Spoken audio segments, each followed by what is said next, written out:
हुकूमत के पास 1 महीने की मुद्दत है। उसके बाद फौरी तौर पर पाकिस्तान डेमोक्रेटिक अलायंस की क़यादत बैठकर लॉन्ग मार्च का ऐलान करेगी। इस बात का भी फैसला करेगी कि लॉन्ग मार्च इस्लामाबाद की तरफ किया जाए या लॉन्ग मार्च रावलपिंडी की तरफ किया जाए। इमरान खान एक मोहरा है और जिन्होंने उनको कौम पर मुसल्लत किया, एक झूठी हुकूमत कायम की। हम आज वाज़ेह कर देना चाहते हैं कि हम एस्टेब्लिशमेंट और फौजी क़यादत को इसका मुजरिम समझते हैं और हमारी तनकीद का रुख अब उनकी तरफ होगा, बरमला होगा और अब उनको सोचना है कि वो पाकिस्तान की सियासत पर अपने पंजे गाड़ने का फ़ैसला करते हैं या उससे दस्तबरदार होकर अपनी आइंदी जिम्मेदारियों की तरफ जाते हैं। बिल आखिर फैसला ये हुआ है कि ज़िमनी इलेक्शन में हमने हिस्सा लेना है। जहाँ तक सेनेट का ताल्लुक है, उसूली तौर पर हम किसी इदारे के इलेक्शन के ख़िलाफ़ नहीं हैं, लेकिन अभी उसमें वक्त है, हालात को मद्देनज़र रखा जाएगा और आगे जो हमारे इजलासात होंगे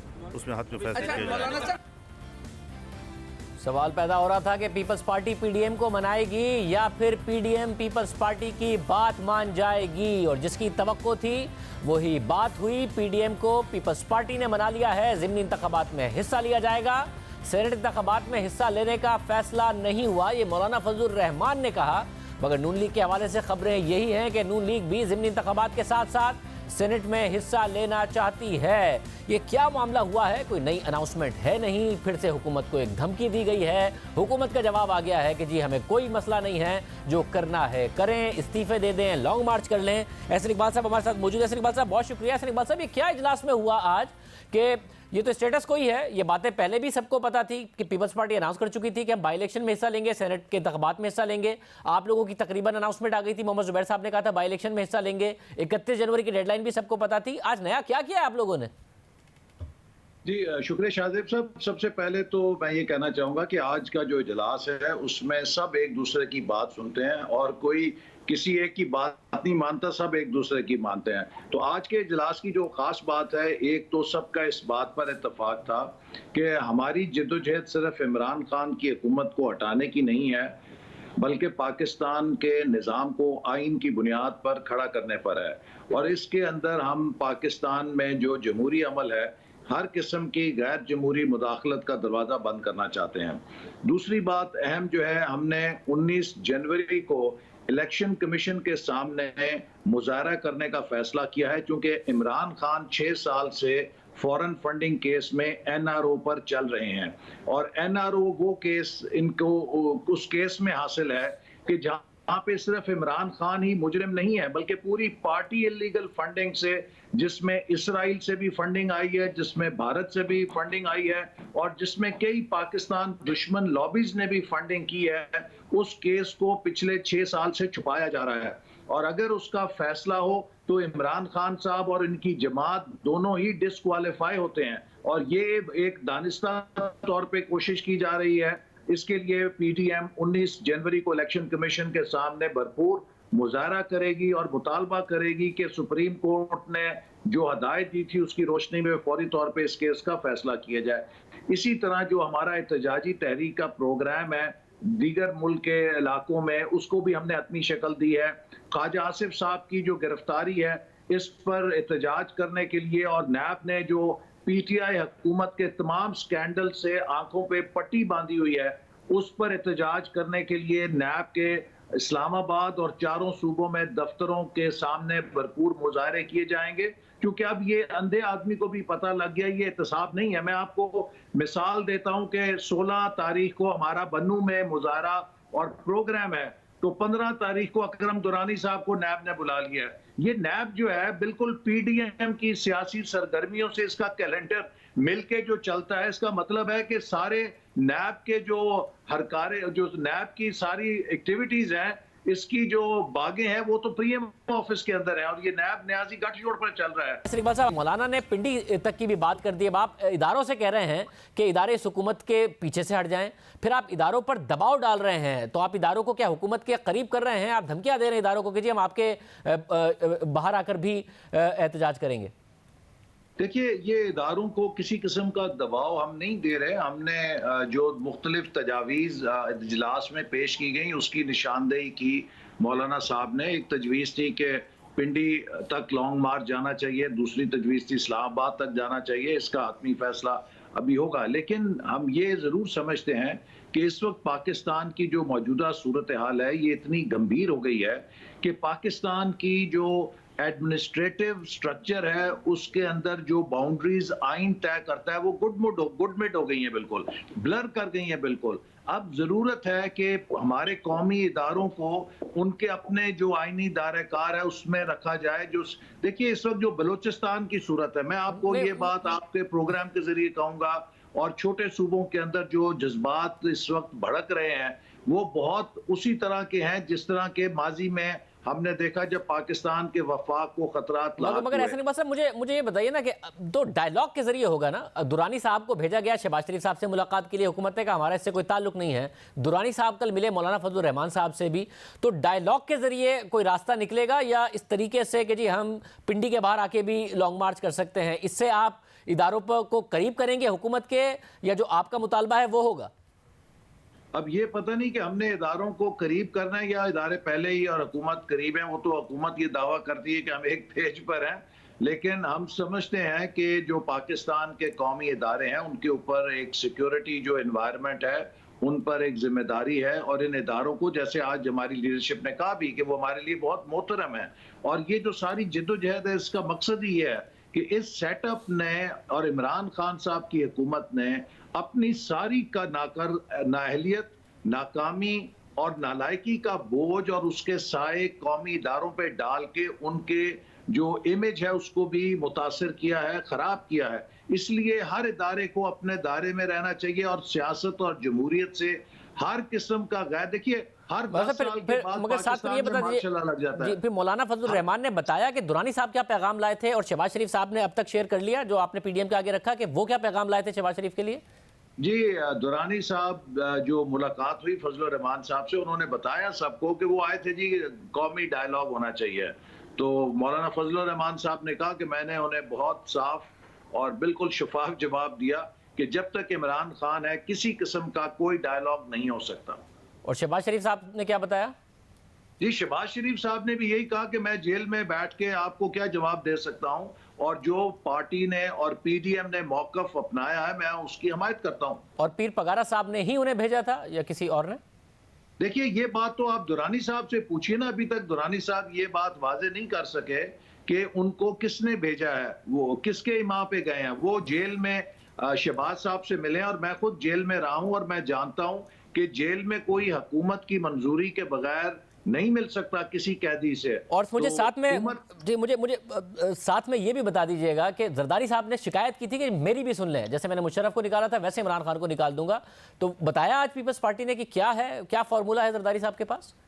जी जरदारी साहब ने भी अपनी जो उनकी सोच है वो बताई, और नवाज शरीफ साहब ने भी बताई, और मैं समझता हूं कि जो यहाँ पर क़यादत मौजूद थी और जरदारी साहब और नवाज शरीफ साहब तकरीबन सोच में बड़ी हम आहंगी थी। सिर्फ जो तरीक़ेकार है कि रफ्तार 100 मील होनी चाहिए या 80 मील होनी चाहिए, थोड़ा बहुत एक तरीक़ेकार पे हो सकता है। मगर ऐसे मतलब जब वो धरने के हामी नहीं है, वो इस्तीफों के हामी नहीं है अभी, तो फिर वो क्या है तरीका जिससे वो निकाल सकते हैं उन्हें? देखिए पीपल्स पार्टी ने आज दो टोक अंदाज में कहा है, और उन्होंने बिलावल भुट्टो साहब ने अपनी प्रेस कॉन्फ्रेंस में भी कहा था कि लॉन्ग मार्च का वो खुद ऐलान कर चुके हैं, और वो ये बात भी कह चुके हैं कि इस्तीफा एक लास्ट ऑप्शन है, और जब आयरन इज हॉट तो स्ट्राइक विथ रेजिग्नेशंस। और ये तमाम लीडरशिप का इस पर इत्तफाक है कि हमें सूरत हाल को मजीद आगे लेकर जाना है, और जब हमें महसूस होगा कि अब इस्तीफों से ये इमारत गिर सकती है, ये मसनूई दीवार जो खड़ी की गई है गिर सकती है,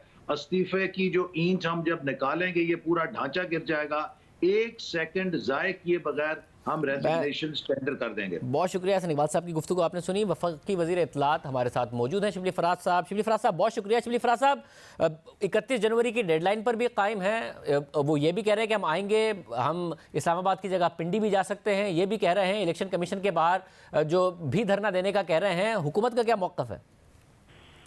देखिए हम तो जहाँ तक इनके इस्लामाबाद आने का ताल्लुक है तो हम इनको खुशामदीद कहेंगे, इनकी ये हसरत भी पूरी होने दें, आ जाएं बेशक।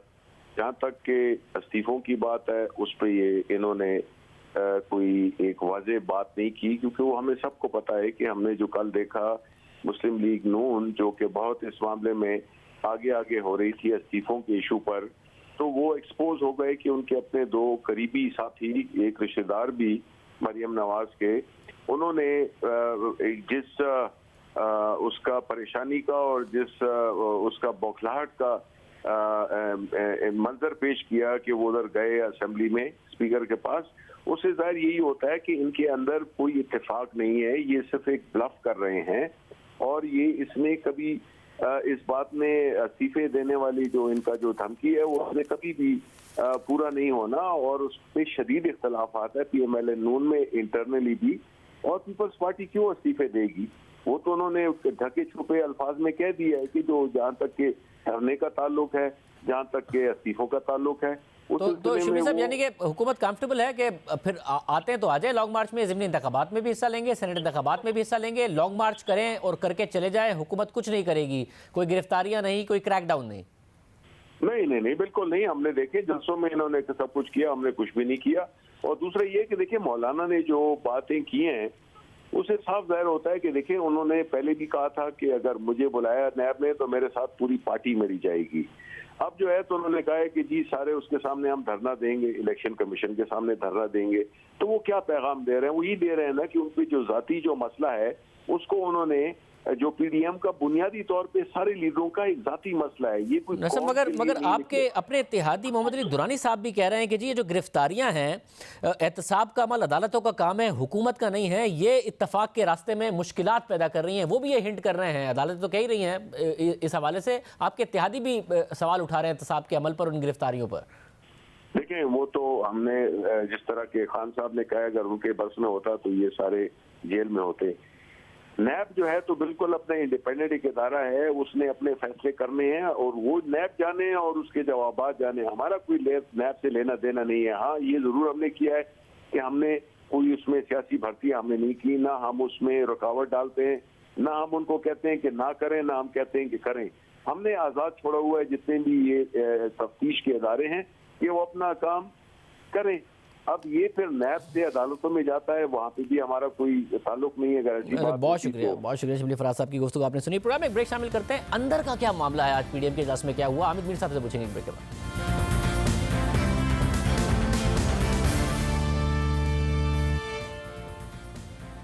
PDM ने आखिर कोई फैसला किया है, कोई अनाउंसमेंट आज की है, या ये अनाउंसमेंट पहले ही सब कुछ पता था और ये किसी फैसले पर नहीं पहुंच पाए हैं? हमारे साथ सीनियर साहब की तजज़ियाकार हामिद मीर साहब मौजूद है। मीर साहब बहुत शुक्रिया। मीर साहब आप खुद भी लाहौर में हैं। मीर साहब ये पहले से पता था कि पीपल्स पार्टी सेनेट के इंतखाबात में हिस्सा लेगी, पीपल्स पार्टी अनाउंस कर चुकी थी। नून लीग में नजर आ रहा था कि बाई इलेक्शन का तो वो भी ऑलमोस्ट कह चुके हैं, यही अनाउंस किया कि जी बाई इलेक्शन का आज अनाउंस कर रहे हैं, सेनेट का बाद में अनाउंस करेंगे। ये क्या हुआ है आज? कोई इजलास में कोई फैसला नहीं हो सका है या हो गया है? क्या मामला हुआ है? शाहजेब साहब असल में मसला ये है कि आज जो इजलास था ना, इस इजलास में बड़ी बहस हुई है और इजलास में वीडियो लिंक से जो कासिम जरदारी साहब हैं उन्होंने भी पार्टिसिपेट किया है। तो आखिर में जो मौलाना साहब ने जो बात की, प्रेस कॉन्फ्रेंस जो उन्होंने की है, तो प्रेस कॉन्फ्रेंस में उन्होंने सिर्फ मोटी मोटी बातें आपको बताई हैं, लेकिन अगर आप उसमें उनका लबो लहजा देखें तो उसमें एक तो थोड़े पुरएतमाद नजर आ रहे हैं। वो कह रहे हैं जी कि अब PDM में कोई इख्तलाफ नहीं है, लेकिन जो इजलास के अंदर जाहिर बात है वो सारी बातें तो आपको नहीं ना बताएंगे। असल में आज इजलास में मौलाना फजलुर रहमान साहब जो है उनका एक ख्याल था कि PDM को ना तो ज़िमनी इलेक्शन में हिस्सा लेना चाहिए और ना ही सेनेट के इलेक्शन में हिस्सा लेना चाहिए। तो उस पर जो बाकी जमातें थी, खासतौर पर पीपल्स पार्टी जो है, उसका एक ख्याल था कि हमें ज़िमनी इलेक्शन में हिस्सा लेना चाहिए, क्योंकि ज़िमनी इलेक्शन तो 31 जनवरी से पहले हो रहा है और हमने तो 31 जनवरी तक की डेडलाइन दी हुई है इमरान खान को इस्तीफे के लिए। तो इसलिए हमें 31 जनवरी तक अगर डेडलाइन दी हुई है तो ज़िमनी इलेक्शन में हिस्सा लेना चाहिए। मुस्लिम लीग नून जो है वो भी इसमें जरा आमादा नजर आ रही थी। तो जब दो बड़ी पार्टियां जो है वो इत्तेफाक एक दूसरे से कर रही हैं तो फिर मौलाना साहब ने इस पर कंसीड किया।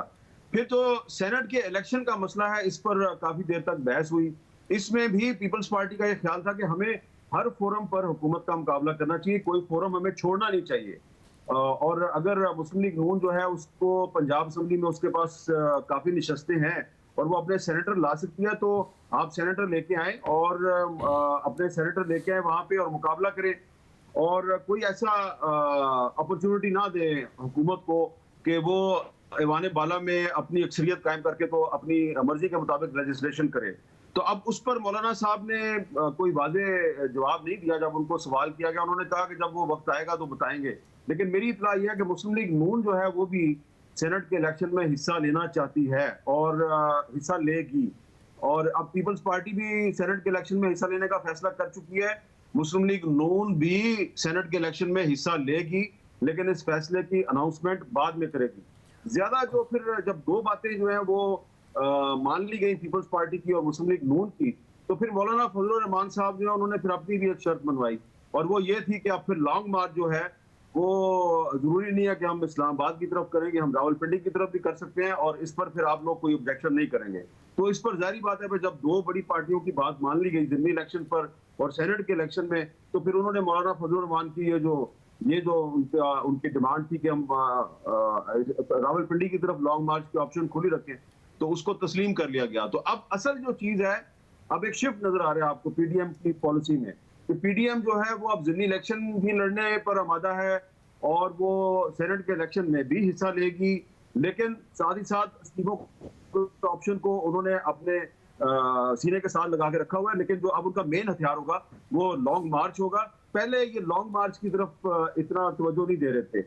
आज के इजलास में लॉन्ग मार्च पर इन्होंने ज्यादा बहस की है और मेरा ख्याल है कि अब आने वाले दिनों में जो पीडीएम का जो असल हदफ होगा वो लॉन्ग मार्च को कामयाब बनाना होगा। मगर हमीद साहब, इसमें हुकूमत के लिए कोई परेशानी का बाइस है कोई चीज़? बाई इलेक्शन ये लड़ रहे हैं, 31 जनवरी की जो इन्होंने पहले डेडलाइन दी थी वो आज दोहरा दी है। हुकूमत कह रही है कि जी आप अभी इस्तीफे दें, इनके पास तो इस्तीफे आ गए हैं, सेनेट के इंतखाबात भी ये लड़ेंगे, लॉन्ग मार्च करके भी वापस। तो हुकूमत के लिए कोई परेशानी की बात इस सारे में, या हुकूमत को बड़ा कंफर्टेबल होकर अपनी कारकर्दगी पर फोकस करना चाहिए? देखिए, हुकूमत जो है उसने अपने एक्शन से ये वाजे किया है कि वो काफी परेशान है। देखिए ना, पहले उन्होंने जो सेनेट का इलेक्शन है उसके बारे में कहा जी कि हम उसको पहले करवाएंगे, तो ये उनकी एक बौखलाहट का सबूत था।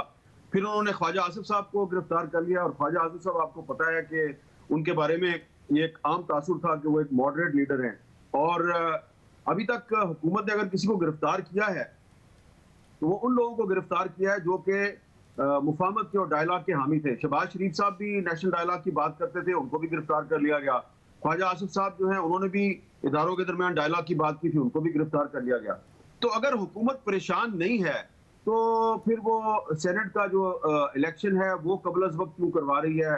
मरियम नवाज जो है वो किसी जलसे में एक तकरीर करती हैं, उनके जवाब देने के लिए कभी 3 मिनिस्टर्स प्रेस कॉन्फ्रेंस करते हैं, कभी 4 मिनिस्टर्स प्रेस कॉन्फ्रेंस करते हैं, और फिर ख्वाजा आसिफ साहब को गिरफ्तार भी कर लिया जाता है। तो बज़ाहिर हुकूमत का दावा तो यही है कि वो बिल्कुल भी परेशान नहीं है, और पीडीएम जो है वो बिखर चुकी है, और पीडीएम उसके लिए कोई खतरा नहीं है।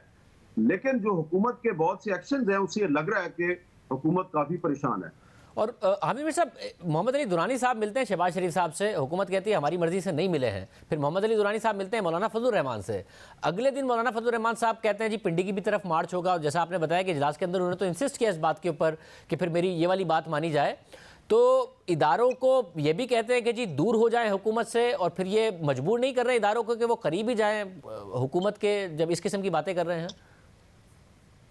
देखे ना, ये जो मोहम्मद अली दुरानी साहब का जो ट्रैक टू डिप्लोमेसी मिशन है, इसमें अभी मैं कुछ बातें जो वो कबल वक्त नहीं करना चाह रहा, लेकिन ये है कि ये क्या आपको बताता है, ये आपको ये बताता है कि एक हुकूमत की इत्तेहादी जमात है मुस्लिम लीग फंक्शनल, और उसके मरकजी सेक्रेटरी जनरल साहब जो हैं वो पहले जेल जाके शहबाज शरीफ को मिलते हैं और बाहर निकल के कहते हैं कि शहबाज शरीफ साहब को रहा करना चाहिए। और उसके बाद फिर वो मोहम्मद अली दुरानी साहब जो हैं वो लाहौर में मौलाना फजलुर रहमान से मुलाकात करते हैं, और फिर दोनों बाहर निकल के मीडिया से टॉक करते हैं, और दुरानी साहब कहते हैं कि ऑपोजिशन के रहनुमाओं को गिरफ्तार करना जो है वो गलत बात है। तो जैसा कि मौलाना साहब ने भी आपको बताया कि वो एक ग्रैंड नेशनल डायलॉग का फलसफा बयान करने उनके पास आए थे, लेकिन जारी बात है आपको भी पता है कि असल बात तो मौलाना ने आपको नहीं बताई, और असल बात तो मोहम्मद अली दुरानी साहब ने भी मीडिया को नहीं बताई। तो वो जो असल बात है वो यही है कि दुरानी साहब जो हैं वो पीर साहब पगारों का पैगाम लेके अगर पहले शहबाज शरीफ को मिले हैं और फिर फजलुर रहमान साहब को मिले हैं, तो जाहिर बात है इसका मतलब ये है कि फंक्शनल लीग जो है वो इमरान खान साहब की इत्तेहादी है, लेकिन वो उस इत्तेहाद में कंफर्टेबल नहीं है, और वो कुछ ऐसी मूव्स बना रही है कि उसकी ऑपोजिशन के साथ जो फासले हैं वो कम हो। लेकिन ये भी आप ध्यान में रखें कि फंक्शनल लीग जो है वो सिंध की जमात है और पीपल्स पार्टी भी सिंध की जमात है। तो अगर फंक्शनल लीग जो है वो कभी JUI को मिल रही है और कभी मुस्लिम लीग नून को मिल रही है, तो ये पीपल्स पार्टी के लिए एक खतरे की घंटी है। क्योंकि अगर सिंध में फंक्शनल लीग और JUI और मुस्लिम लीग नून ये तीन पार्टियां अगर इकट्ठी हो जाएं तो पीपल्स पार्टी के लिए बड़े मसाइल पैदा हो सकते हैं। क्योंकि कराची में तो पीपल्स पार्टी को MQM हमेशा चैलेंज करती रही है और पिछले इलेक्शन में कराची में तहरीक इंसाफ ने भी पीपल्स पार्टी को चैलेंज किया, बल्कि उनसे सीटें काफी जीत भी नहीं। लेकिन अगर JUI, फंक्शनल लीग और मुस्लिम लीग नून ये अगर सिंध में इकट्ठी हो जाती हैं तो पीपल्स पार्टी के लिए बड़े मसाइल पैदा हो जाएंगे। बहुत शुक्रिया आमिर मीर साहब की गुफ्तगू आपने सुनी। प्रोग्राम में ब्रेक शामिल करते हैं।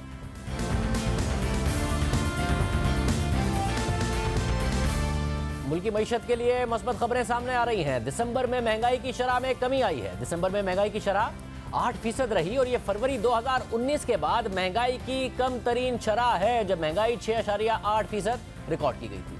जबकि दिसंबर में बरामदात में भी इजाफा देखा गया है। दिसंबर के महीने में बरामदात में 18.3% का इजाफा हुआ और बरामदात 2.35 अरब डॉलर्स हैं। पाकिस्तान ब्यूरो ऑफ स्टैटिस्टिक्स के मुताबिक दिसंबर के आखिरी हफ्ते में महंगाई की शरह में 0.69% कमी आई। दूसरी जानिब दिसंबर में महंगाई की मजबूरी शरह 8% रही, जो नवंबर के महीने में 8.3% और गुज़िश्ता साल दिसंबर के महीने में 12.6% थी। यानी दिसंबर के आखिरी हफ्ते में महंगाई की शरह न सिर्फ गुज़िश्ता हफ्ते बल्कि गुज़िश्ता महीने और गुज़िश्ता साल के मुकाबले में भी कम रही है।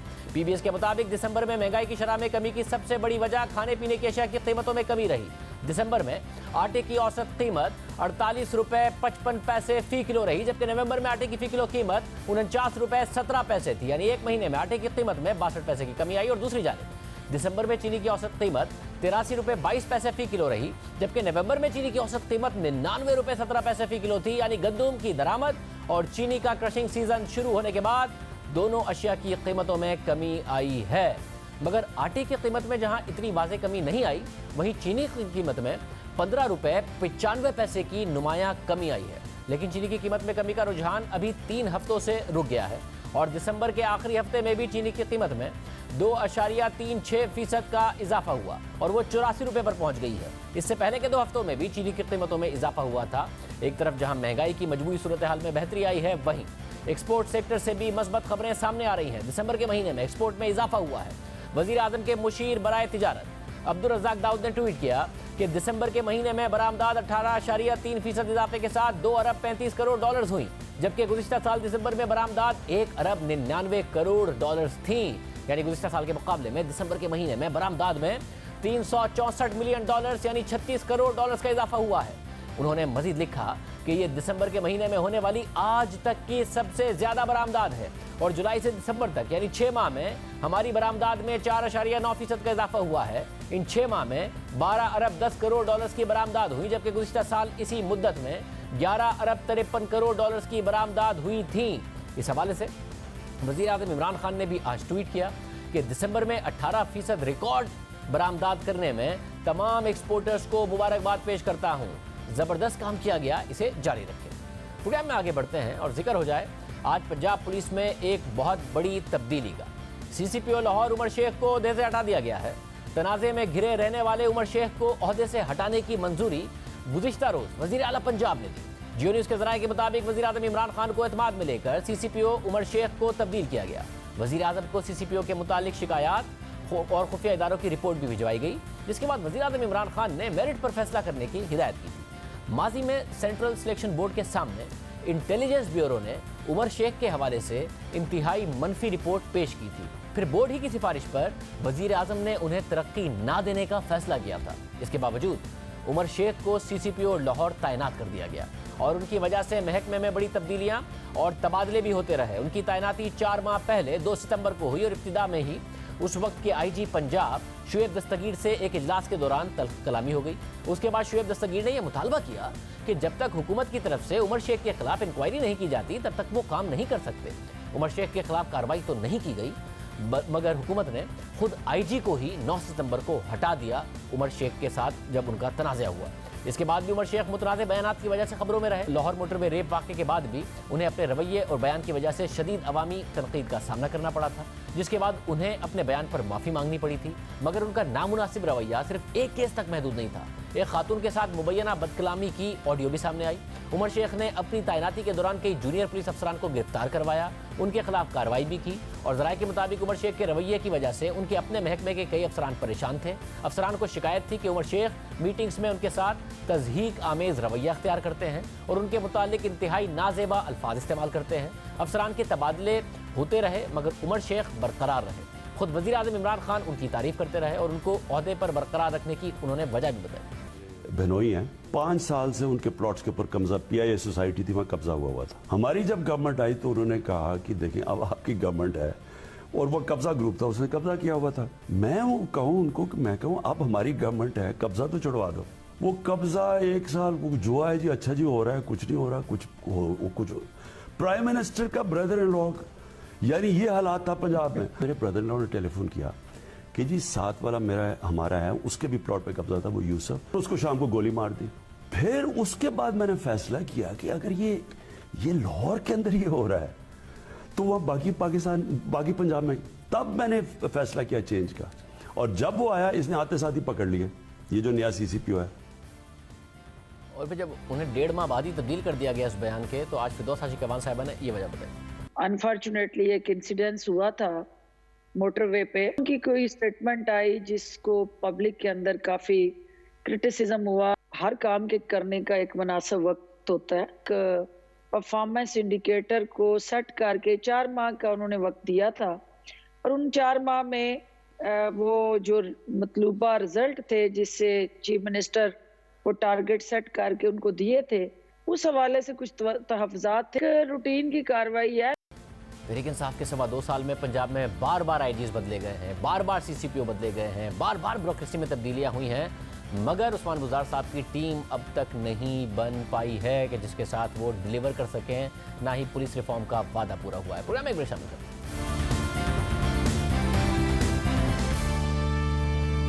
नैब और बरतानवी कंपनी ब्रॉडशीट LLC के दरमियान कई साल से जारी तनाज़े में अहम मोड़ आ गया है।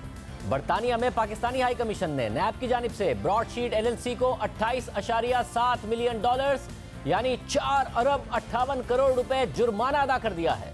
द न्यूज़ में शाया होने वाली मुर्जा अली शाह और अब्दुल क़य्यूम सिद्दीकी की खबर के मुताबिक 17 दिसंबर 2020 को लंदन हाई कोर्ट ने ब्रॉडशीट LLC के हक में फैसला दिया था और पाकिस्तानी हाई कमीशन के अकाउंट से जुर्माने की रकम वसूल करने का हुक्म दिया था, जिसके बाद ये पेशरफ सामने आई है। अहम बात यह है कि जुर्माने के अलावा नैब को ब्रॉडशीट के खिलाफ केस लड़ने वाली लॉ फर्म की फीस भी अदा करना पड़ेगी, जिसे शामिल करने के बाद मजमूई रकम तकरीबन $45 मिलियन यानी 7 अरब 18 करोड़ रुपए तक पहुंच जाएगी।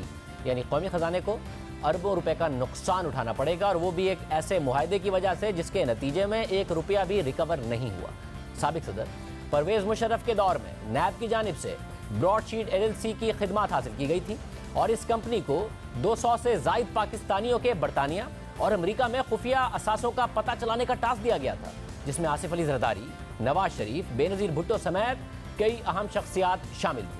मगर मुबैना तौर पर ब्रॉडशीट LLC किसी के भी असासे मालूम करने में नाकाम रही, जिसके बाद नैब ने 2003 में यह मुआहदा ही खत्म कर दिया और एक तनाज़े का आगाज हो गया। ब्रॉडशीट LLC ने नैब पर मुआहदे की खिलाफवर्जी करने और दीगर अदायगियों की वजह से हट जाने का दावा कर दिया। एक्सप्रेस ट्रिब्यून में हसनात मलिक की खबर के मुताबिक नैब ने 2008 में इस तनाज़े को ख़त्म करने के लिए कंपनी के साथ एक मुआहदा किया और तकरीबन $5 मिलियन अदा भी कर दिए। मगर जेम्स नामी जिस शख्स के साथ मुआहदा किया गया था उसकी 2011 में मौत हो गई। 2016 में जब यह मामला London court of international arbitration में पहुंचा तो अदालत ने ब्रॉडशीट LLC के मौक़िफ़ को दुरुस्त करार देते हुए कहा कि जेम्स को 2008 में कंपनी की जानिब से ऐसा कोई मुआहदा करने का इख्तियार ही नहीं था। ताहम नैब ने इस मुआहदे की कोई इंक्वायरी ही नहीं की जिसमें मुबैना तौर पर पाकिस्तानी कौम के $5 मिलियन अदा कर दिए गए, नुकसान कर दिया गया। जबकि कानूनी माहिरीन की राय है कि इस मुबैना जाली मुआहदे की वजह से अदालत ने पाकिस्तान पर कई मिलियन डॉलर्स का जुर्माना भी आयद किया। इसके बाद दिसंबर 2018 में इसी अदालत ने ब्रॉडशीट LLC के हक में फैसला दिया और नैब को हुक्म दिया कि बरतानवी कंपनी को $20 मिलियन की अदायगी की जाए। मगर जब हुकूमत पाकिस्तान की जानिब से जुर्माना अदा नहीं किया गया तो ब्रॉडशीट LLC ने गुज़िश्ता साल लंदन हाई कोर्ट में दरख्वास्त दायर कर दी और फिर गुज़िश्ता माह अदालती हुक्म सामने आया कि पाकिस्तानी हाई कमीशन के बैंक अकाउंट से 30 दिसंबर तक जुर्माने की रकम को डेबिट किया जाए, जिसके बाद अब ये खबरें सामने आई कि पाकिस्तानी हाई कमीशन की जानिब से रकम अदा कर दी गई। इससे कबल गुज़िश्ता साल जुलाई में ब्रॉडशीट LLC के वकील की जानिब से पाकिस्तान को खत लिखा गया था कि अगर पाकिस्तान जुर्माने की रकम अदा नहीं करेगा तो अदालती हुक्म के मुताबिक इंग्लैंड के दौरे पर मौजूद पाकिस्तान क्रिकेट टीम के असासे जब्त किए जाएंगे। दूसरी जानिब ब्रॉडशीट LLC के मालिक ने रकम की वसूली की तस्दीक करते हुए जियो न्यूज़ को बताया कि नैब के पास कई मौके थे कि वो इस केस को सेटल करते, मगर ऐसा नहीं किया गया। प्रोग्राम में आगे बढ़ते हैं और जिक्र हो जाए, वजारत पेट्रोलियम ने आखिरकार सीख लिया, अपनी गलती की तस्हीह करना शुरू कर दी, मगर गलती ना मानने, फिर उस गलती को बार बार दोहराने और फिर उसका दिफा करने में मुल्क का अरबों रुपए का नुकसान किया गया और मुल्क भर के अवाम को इस वक्त गैस का बहरान भुगतना पड़ रहा है। हम सितंबर से बार बार बताते रहे कि वजारत पेट्रोलियम LNG के टेंडर करने में देर कर रही है। हम बार बार दिखाते रहे कि बड़े बड़े खबर रसा इदारे बता रहे हैं कि सर्दियों में डिमांड बढ़ने और सप्लाई के मुतासिर होने के खदशे की वजह से दुनिया भर के मुमालिक तेजी से LNG खरीद रहे हैं, कीमतें तेजी से बढ़ रही हैं, मगर वजारत पेट्रोलियम वक्त ज़ाया करती रही। नदीम बाबर कहते रहे कि सर्दियों में कीमतें बढ़ती हैं और हमारी डिमांड 3 गुना होती है, मगर वो मुसलसल इस बात का दिफा करते रहे कि हमने कोई देर नहीं की है और देर करने से फ़र्क नहीं पड़ा है। फिर नवंबर, दिसंबर और जनवरी के लिए देर करने की वजह से इंतहाई महंगी गैस मिली, जबकि हम बार बार अदाद-ओ-शुमार दिखाते रहे कि यही टेंडर जल्दी कर लेते तो कितनी सस्ती गैस मिल जाती। 5 से $6.5 पर जो गैस मिल जाती वो अब $10 तक की मिल रही है, मगर वो झुटलाते रहे। वज़ीर आज़म और काबीना को भी गलत अदाद-ओ-शुमार देते रहे, मगर अब वजारत पेट्रोलियम ने अरबों का नुकसान करके अपनी गलती की तस्हीह करना शुरू कर दी है। खुद कहा था कि सर्दियों में डिमांड 3 गुना होगी, मगर वक्त ज़ाया किया और आखिरी वक्त में जाकर टेंडर किए, मगर अप्रैल के लिए दिसंबर में टेंडर का इश्तिहार दे दिया है। कल पाकिस्तान LNG के जारी करदा इश्तिहार के मुताबिक 5 से 6 अप्रैल और 19 से 20 अप्रैल तक LNG की सप्लाई के लिए टेंडर दरकार हैं। तो वज़ीर आज़म नदीम बाबर से पूछें कि अगर वो पहले से ही कह रहे थे तो जो अक्टूबर, नवंबर, दिसंबर, जनवरी और फरवरी में किया वही अप्रैल के लिए क्यों नहीं किया। वज़ीर आज़म उनसे मजीद पूछें कि सर्दियों की तो डिमांड पूरी तरह पता थी, अप्रैल की डिमांड तो कैलकुलेट करनी पड़ी। गर्मियों में तो वो खुद कह रहे थे कि कीमतें नीचे आती हैं और खुद कहते रहे कि सर्दियों में कीमतें ऊपर जाती हैं, तो गर्मियों का 3.5 माह पहले इश्तिहार दे दिया, तो सर्दियों में देर क्यों की और क्यों इस कौम का सिर्फ सर्दियों में 35 अरब रुपए से ज्यादा का नुकसान किया गया। नदीम बाबर साहब बताते रहे कि देर करने से फर्क नहीं पड़ता। हम बताते रहे कि दुनिया भर के खबर रसा इदारे बता रहे हैं कि LNG की कीमतें बढ़ने जा रही हैं, डिमांड ज्यादा है, सप्लाई मुतासिर है, मगर वो ना माने। अब देखिए, फरवरी का टेंडर 28 दिसंबर को खुला, इतनी देर से खुला और उस वक्त फरवरी के JKM के सौदे $11 यानी तकरीबन 23% पर हो रहे थे, और आज सिर्फ 4 दिन बाद यही सौदे $12.8 यानी 28% तक जाकर हो रहे हैं। अगर और देर करते तो और अरबों का नुकसान करते, मगर नदीम बाबर साहब कह रहे थे कि देर से फर्क नहीं पड़ता, जबकि यही सौदे 9 दिसंबर को $8 में हो रहे थे यानी 17% पर। यानी अगर जरा जल्दी हमारी बात सुनकर बजाय इसके कि अपनी गलती तस्लीम कर लेते और उसकी तस्हीह कर लेते, हम पर इल्जाम लगाते रहे और अरबों का नुकसान होता रहा। उसी वक्त मार्च के सौदे $6.45 पर हो रहे थे यानी 13% पर गैस दस्तयाब थी। अब मार्च का टेंडर 15 जनवरी को खुलेगा और आज ये सौदे $9.5 यानी 19% पर हो रहे हैं। फिर 1 महीने के फर्क से अरबों का नुकसान होने का खदशा है। हम उम्मीद करते हैं कि सर्दियों में कमी के साथ ये कीमतें नीचे आ जाएं और मुल्क के मजीद अरबों रुपए बच जाएं, क्योंकि अहम बात यह है कि इस साल के लिए तमाम बैनुल-अक़वामी इदारे लिख रहे थे कि गैस की कमी होगी, कीमतें बढ़ेंगी, मगर नदीम बाबर साहब गलती को गलती मानने के लिए तैयार नहीं थे, इसलिए उसे दोहराते रहे। और इस जिद में मुल्क के सिर्फ चंद माह में 35 अरब रुपए से ज्यादा का नुकसान हो गया। 122 अरब रुपए का नुकसान इस हुकूमत में मुल्क का हो चुका है। जनवरी के शुरू के 20 दिनों के लिए गैस नहीं होगी, क्योंकि देर से टेंडर करने की वजह से सप्लायर्स ही नहीं आए। अवाम पहले ही गैस की कमी का शिकार है, इंडस्ट्री शिकायत कर रही है, और तशवीश की बात यह है कि वजारत पेट्रोलियम ने फरवरी के लिए भी 2 कार्गो का टेंडर किया है। हालांकि 6 कार्गो की गुंजाइश टर्मिनल पर मौजूद है। उसमें ज्यादा तशवीश की बात यह है कि फरवरी के आखिर के 15 दिन का टेंडर तो कर दिया गया, शुरू के 15 दिन का टेंडर ही नहीं किया गया, जैसा कि आपके सामने सूरत हाल मौजूद है। यानी 2020 एक अजीब साल था कि दुनिया में सस्ता तरीन पेट्रोल मिल रहा था, दुनिया ने फायदा उठाया, मगर वजारत पेट्रोलियम ने तेल की दरामद पर ही पाबंदी लगाकर पेट्रोल पंप्स पर अवाम की लाइनें लगवा दी और ऑयल माफिया ने गरीब अवाम को 150 रुपए का महंगा हाई ऑक्टेन तेल खरीदने पर मजबूर किया। फिर दुनिया में तारीख की सस्ती तरीन गैस मिल रही थी, जिससे पूरी दुनिया ने फायदा उठाया। 10 से 10.5% पर तवील मुद्दती सौदे हुए, मगर पाकिस्तान को जनवरी के लिए गैस ही नहीं मिली, और जो मिल रही है वो तारीख के बुलंद तरीन रेट्स पर अब मिल रही है। वजीर आजम नदीम बाबर से पूछें कि अब जब अप्रैल के लिए टेंडर का इश्तिहार दिसंबर में दे दिया है, तो पहले क्यों उनसे, काबीना से और अवाम से गलत बयानी करते रहे। वजीर आजम नदीम बाबर और उमर अयूब से पूछें कि उनकी हुकूमत में 122 अरब रुपए से ज़्यादा का नुकसान इस कौम का हुआ है, तो फ़ायदा किसका हुआ है। इजाज़त दीजिए, अल्लाह हाफ़िज़।